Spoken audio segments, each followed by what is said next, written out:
যার তাবুতে এখন তো অনেক ওলামা ইকরাম আসেন, হজ উমরা করেন, ওলামা ইকরাম হজ করেন।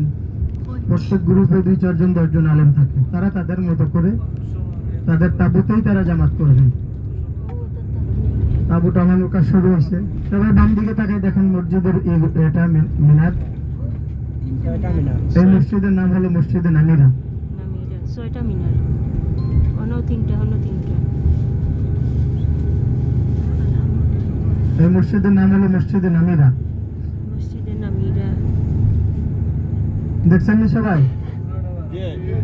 আচ্ছা, এখানে হলো হজের দিন খুতবা দিবে, জোহরের নামাজ আর আসরের নামাজ এই মসজিদের নেতৃত্বে পুরো আরাফার ময়দান পড়বে। মাগরিবের আজান হয়ে গেলে এখানে নামাজ পড়বে না, তার আগে থেকে রওনা হবে মুজদালিফার দিকে।